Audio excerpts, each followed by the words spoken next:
Ex-Irish ref boss. Springboks pummelling of Ireland proves World Rugby needs to urgently fix the game. The game needs urgent fixing, and if the Springboks' victory over Ireland doesn't convince World Rugby of that, nothing will. That is according to the former director of referees at the Irish Rugby Football Union, Owen Doyle, who bemoaned the impact of the scrum on the fixture at the Aviva Stadium. South Africa emerged as 24-13 victors on Saturday, sealing their first win in Dublin since 2012. The scoreline didn't accurately reflect the Springboks' domination of the match as they continuously turned down shots at goal, lineouts and quick taps in favor of scrums. Rule of thumb. Ireland's defense on the night was also heroic, but Doyle feels as though the spectators were shortchanged, as the Springboks were on a mission to beat up Ireland at the scrum. He also believes that referee Matthew Carley rewarded the visitors too frequently at the set piece and didn't pay close enough attention to why South Africa were so dominant in the scrum. It will take some time to get over this pummeling, Doyle wrote in his Irish Times column. However, as a rule of thumb, it's unwise for a referee to concentrate solely on the actions of just one front row.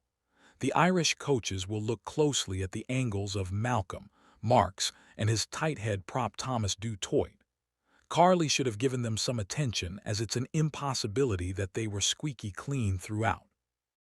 World Rugby have actively pushed to limit the scrum's influence on matches, notably removing the option for the set piece from free kicks and implementing a shot clock to speed up the game. However, those changes did not work on Saturday as the first half took almost an hour to complete, with the second half also laboring on. Doyle has offered up other solutions to aid in speeding the game up. South Africa succeeded in their mission, but if this match does not convince World Rugby that the sport needs urgent fixing, then nothing will, he wrote.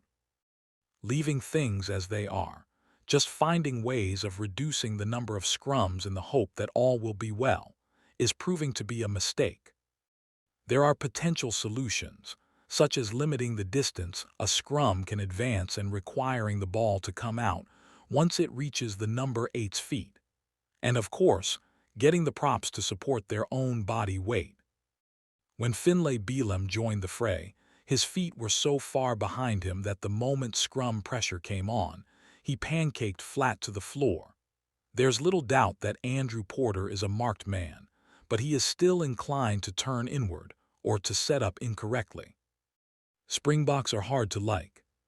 The former referee was left disappointed by the manner in which the Boks went about winning the match, particularly after they played an expansive game to beat the All Blacks in Wellington earlier this year.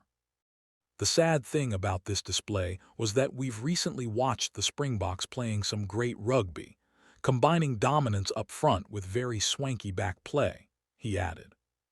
The performance against New Zealand recently was breathtaking, but they really shortchanged us on Saturday. Yes, they're the best team in the world, but they're bloody hard to like, and that's a shame. Hand on heart, it's hard to blame Carley for the defeat.